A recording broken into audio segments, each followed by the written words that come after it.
Hey, good morning, everyone. Hi, everybody. Good to be with you. Definitely. So we are going to be in John chapter 1 again, since we've been in that for the last number of weeks. Again. And just wanted to kind of give you a heads up about where we've been. Last week, you and I talked about how God's grace is like a bass note, or that underlying the bass current. note. That was good. Yeah, and we talked about like how important God's grace is to the entire story of John's gospel, where he only talks about grace in this very beginning part of his gospel, and then the rest of the gospel points to what grace looks like in action. So grace is the embodiment of Jesus Christ. It's we can see what grace smells like and what grace looks like and sounds like through the very beautiful picture that John writes about Jesus throughout his entire gospel. The way Jesus interacts with people, the way he eats with people, the way he includes people, and what is the word? How he restores them back to community. So grace looks like restoration. It looks like all things being made right in the world. So that's kind of what we looked at last week, that underlying current, that bass note that kind of keeps us tethered to what John wants the reader to understand within this first chapter, all the way moving forward. Yeah, we really can't emphasize enough the bass note concept, and that's not to rehash what you just said, but it is so important to understand this grace and to seek it out constantly, and we never fully arrive at it, right? Yeah. But it's always there, and even when we don't know it's there, it's there. Yeah. You gave this example of like grace is that God is with us, that God is near. You know, this whole thing of Advent is anticipating the nearness of God, and so we see that with grace. But the example that you gave was like how we find our way back. Grace is finding our way back to God, who has been near us all along. And what was the example that you gave towards that? You talked about like a magnet and like finding your way back. Finding your way back, yeah. Well, so when we did talk about the prodigal son briefly, and just that idea that the son left, and it's not that the son never, the grace of the Father never went away. It was always there.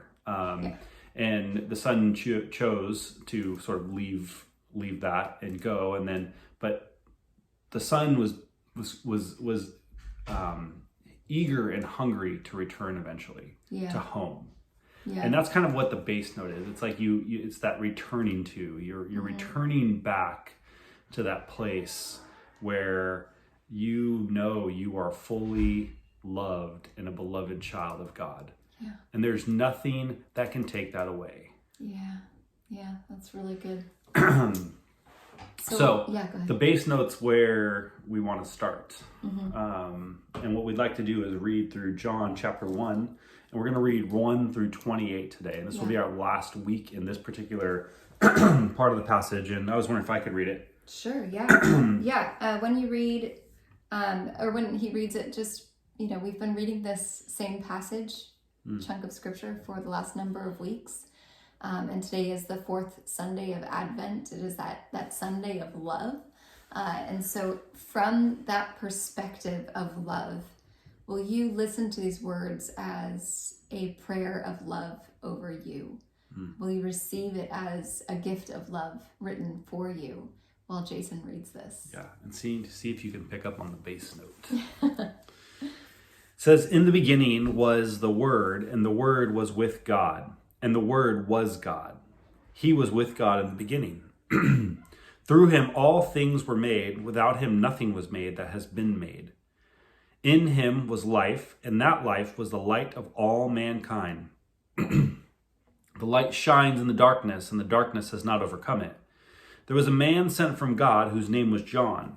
He came as a witness to testify concerning that light, so that through him all might believe.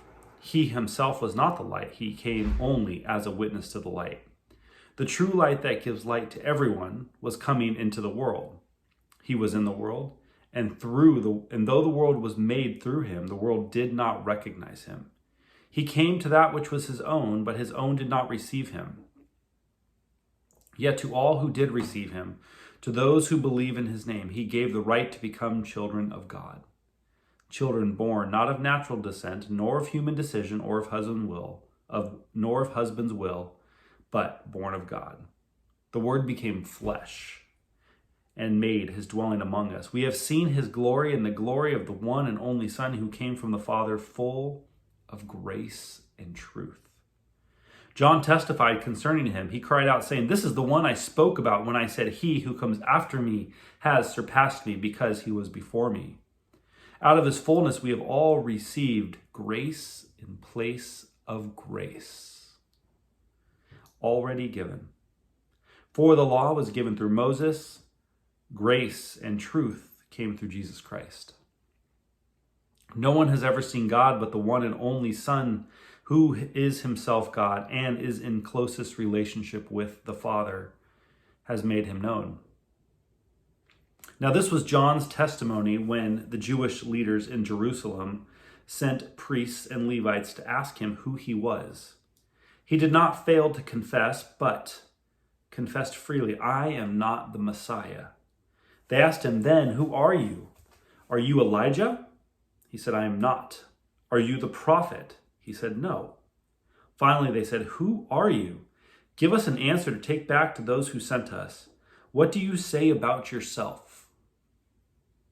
John replied in the words of Isaiah the prophet, "I am the voice of the one calling in the wilderness, make straight the way for the Lord." Now the Pharisees who had been sent questioned him, "Why then do you baptize if you are not the Messiah, nor Elijah, nor the prophet?" "I baptize with water," John replied, "but among you stands one who you do not know. He is the one who comes after me, the straps of whose sandals I am not worthy to untie." This all happened at Bethany, on the other side of the Jordan, where John was baptizing. May the Lord add a blessing to his word. Thanks be to God. Thanks be to God. So there was this this hike that Bethany and I and our kids and your mom, I think, were on. Yeah. We go to Mount Hermon every summer, which is this family camp that we get to go to. And year before last, we went on. We did a night hike. And it's where they like take you out, and there's no headlamps or anything. You kind of get in this group, and it's pitch black, and you gather, and the guide says, he tries to explain, like, so look, you won't be able to see anything, but eventually your eyes might start to adjust a bit if some light comes here and there. And so we start walking down the trail, and I kid you not, we cannot see anything, like nothing at all, and we're like all literally just shuffling, and it's dusty, and there's just dirt going everywhere. Our kids are complaining. Tree branches, roots and rocks everywhere. And it feels really unsafe, but more or less you're not going to like fall off a cliff or anything. And your senses become different, right? Yeah, definitely. So you're paying attention to the voices in front of you. You pay attention to the sounds, the shuffling of your feet on the dirt. But then eventually your eyes begin to adjust just ever so slightly, where it doesn't become pitch black. Yeah. Right? Yeah. And your eyes have this sort of built-in wiring, right, where they want to find wherever there is light. It can't help but your pupils dilate and you get more light in. Mm-hmm. And then you begin to see just a little more clearly, and things don't look so dark. Yeah, I mean, if you see, like, if you're in a cave where it's completely dark, where there is not an ounce of light, your eyes will never adjust to the darkness. Right. You'll never ever be able to see anything, but even the smallest spark will allow your eyes to see everything super clearly. Our eyes are seeking out the light. And this explanation that John uses of like light shining in the darkness, and then John the author talks about John the Baptist, And he says in verse 6, there was a man sent from God whose name was John. He came as a witness to testify concerning that light. So everything that John the Baptist, or in this gospel, the Gospel of John, John the Baptist is actually known as John the Witness. He's not actually known as John the Baptist. And so everything that John the Witness did was to point to Christ, to point to the light of Christ, to give people a new perspective, new ways of seeing what God was up to in the world. All things. All things. All in things. Christ. And so what we see in this passage that we have today, which Jason just read, this is the testimony of John when the Jewish leaders in Jerusalem sent priests and Levites to ask him who he was. He did not fail to confess, but confessed freely, "I'm not the Messiah." And then they asked, "Well, who are you? Are you Elijah?" And he goes, "No, I'm not." "Are you a prophet?" "No." Finally, they said, "Well, who are you? Give us an answer to take back to those who sent us. What do you say about yourself?" And John replied the words of Isaiah the prophet. So he didn't even speak out his own words to describe who he was. He spoke out somebody else's words. And he said, "Okay, this is who I am. I am a voice. I am a voice of one calling in the wilderness. Make straight the way for the Lord." And then they all get all bent out of shape. They're like, wait. Who gave you the authority to do this? Who gave you the permission to do this? Why do you baptize if you're not the Messiah, nor Elijah, nor the prophet? The prophet is mentioned in Malachi. And he says, "I baptize with water, but among you stands one that you do not know. He is the one who comes after me, the straps of whose sandals I am not worthy to untie."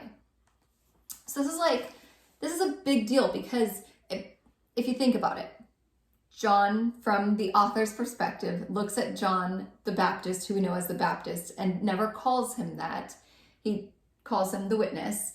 And he also, I don't know if you've noticed this in this gospel, because so often when we read the Bible, if we're familiar with the Bible, we read other parts of other gospels into the reading that we're doing. We come with all these assumptions of things. If John's gospel was the only one that we ever read, we wouldn't have any background on John the Witness. We wouldn't know that he... This is what we would know. Yeah, this is what we would know. It doesn't talk about his clothing. It doesn't talk about his behavior or about what he ate. And how often, when we read about John the Witness or John the Baptist, do our minds automatically go to his behavior and what he wore? That's what our minds go to. And I think the author of this gospel wants the reader to go straight to look at where John is pointing to. That our eyes don't rest on John and all these external things about him that are kind of interesting and quirky and funny, but look straight through John and onto Christ. John's entire mission was to point people to Jesus. Both Johns. Both Johns. Yes, absolutely. And so he wanted to make sure that everybody could see that he was there to make straight the way of the Lord. Now, so I have a slightly different perspective. I mean, and you and I haven't talked about this a bunch, but it's always fun, huh? It's always fun, right? So, but just briefly, we do know some other things about John, and I don't want to just wash over. He was this wild man out in the wilderness.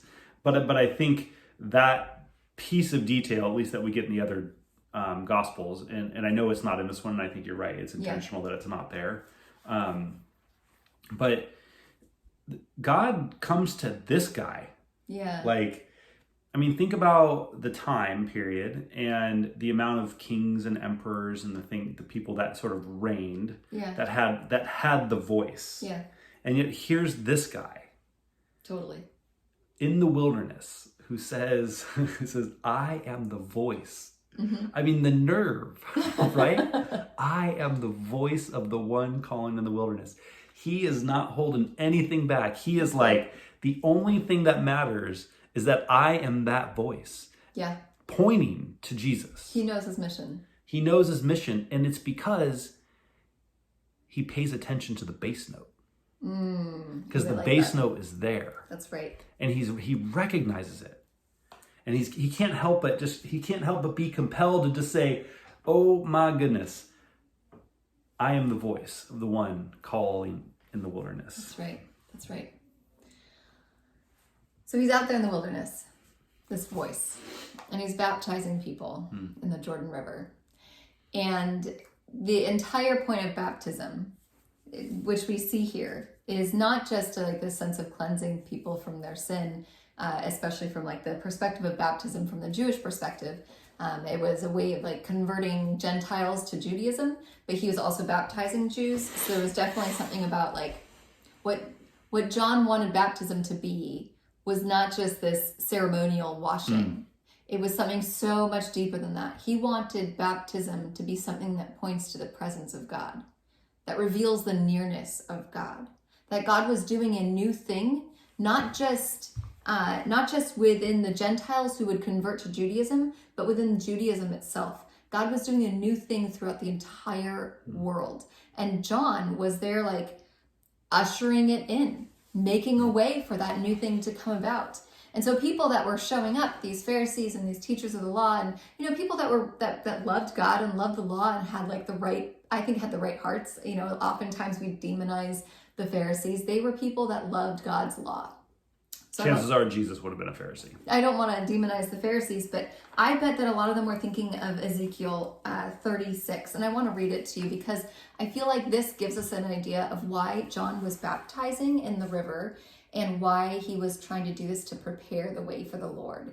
And so it says in verse 24.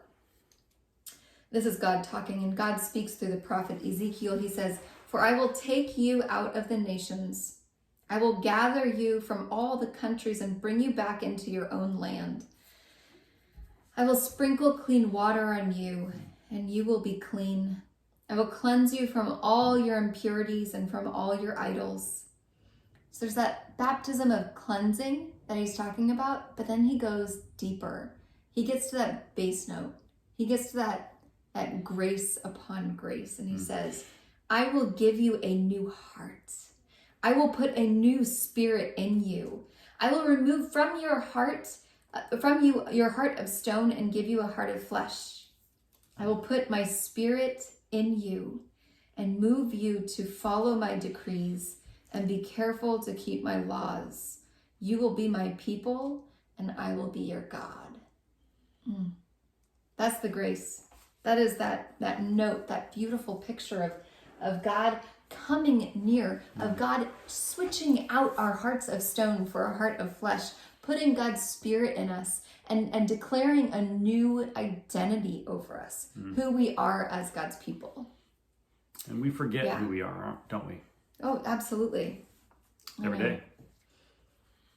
And so I see this passage out of Ezekiel, and I know that, people were probably thinking about that passage. It wasn't something that they just, blew over and everything.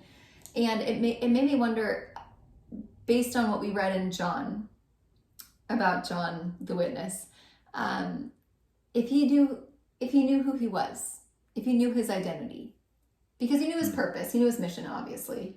Yeah. He knew what he was supposed to do. Yeah, I'm not sure if he did. Do you think he did? Well, he gets asked 3 times. Yeah, right? Yeah. They're like, are you the Messiah? He goes, "I'm not the Messiah."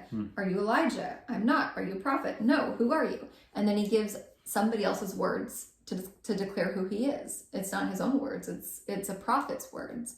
So he knew what he was supposed to do, and he knew his mission, and he knew he was obedient to God, and all of those sorts of things. But I don't know if he totally knew who he was, like who he was to God. Not just like a vessel to be used, but where is that nearness of God that was happening? Like, where was that intimacy and that friendship and that love that God had for John? And go ahead. No, I love that. I love the question that he gets asked, well, who are you? Yeah. Like, who are you? I mean, think about the question to yourself. Like, who are you? Like, who are you? How do you answer that? I think it's a question we should ask ourselves. And I want to pause for a moment. I want you to think about that for yourself. If somebody asked you, who are you? Not your role. Not, oh, I'm a wife, or I'm a mom, or I'm a whatever. Not your role. Who are you? How does God see you?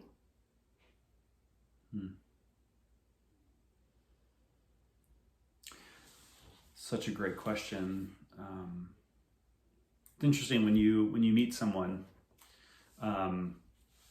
Most of the time, the question that's asked is, "What do you do?" Yeah. It's not about who you are; it's what you do. Yeah. But it's much different to ask, "Who are you?" Yeah. If nothing's coming up in the forefront of your mind, I encourage you to write it down. Maybe post it on your mirror next to your car steering wheel. Like, think about that. Ask God, God, how do you see me? Who do you see me as? If Jesus was sitting right next to you, what would he say about you? I know it would be something beautiful and good. But I think John is wondering what it is, and the thing that I see that I feel like John is a little misguided in some ways.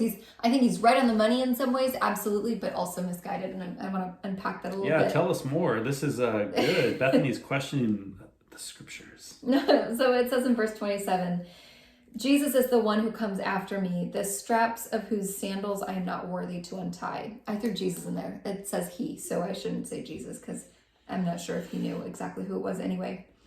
But the straps of whose sandals I'm not worthy to untie.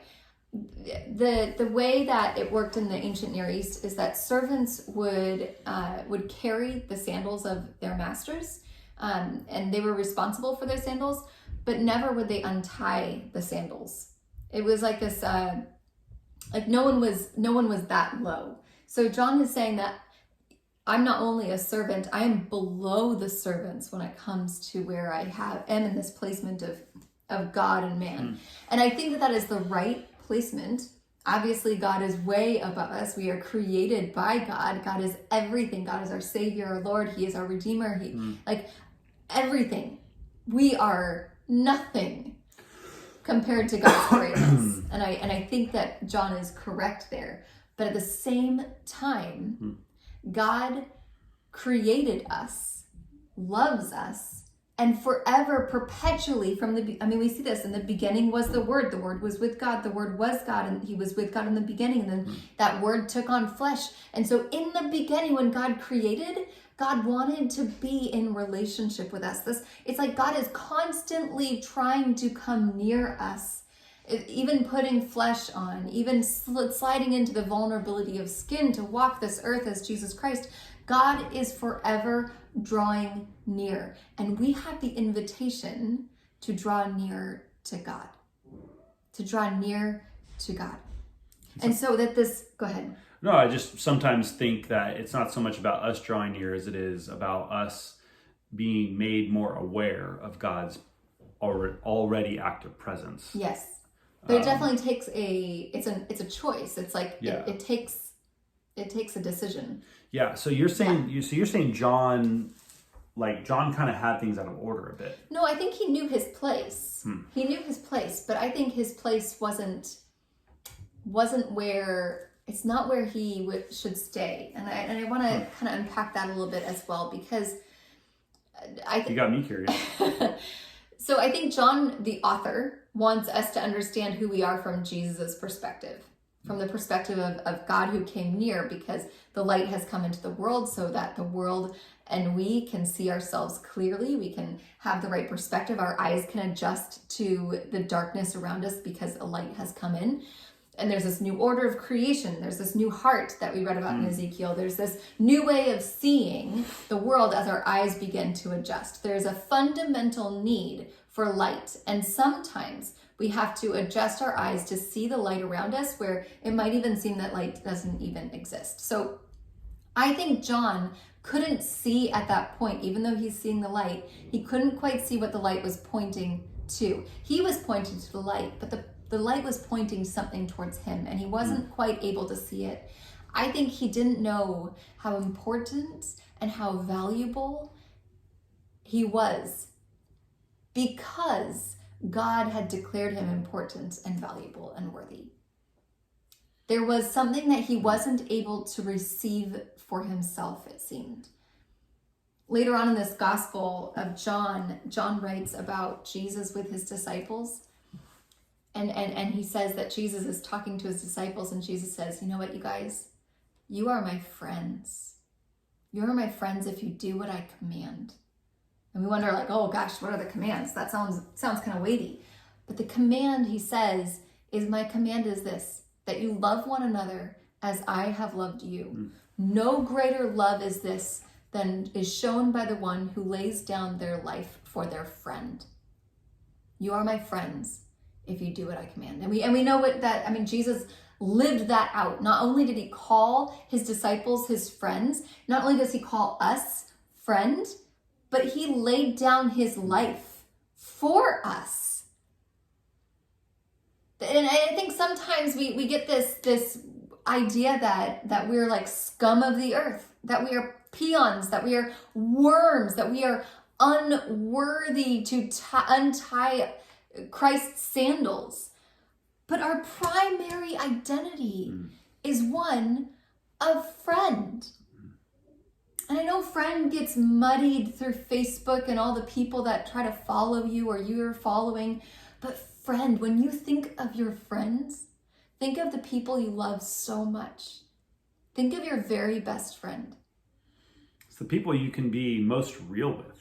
Absolutely. The people you can share a laughter with, you can cry with, you can go on a walk with. They won't reject you. They won't scorn you. They won't think that you're a terrible person in some way, or they'll be honest. They'll share deeply with like, well, you're right. You did mess up there, and I still love you, and let's move forward from there. The person who you could sit in silence with. Yeah. And just listen to the quiet. Yeah. That's right. Who sees you in all of your vulnerabilities, not as less than, but whole. Yeah. Yeah. The way you see me. That's right. That's right. Man, that's who Jesus sees us as. A friend. And the beautiful thing about Advent, this season that we're in, I mean, we're almost there to the birth of Christ, that we get to celebrate that.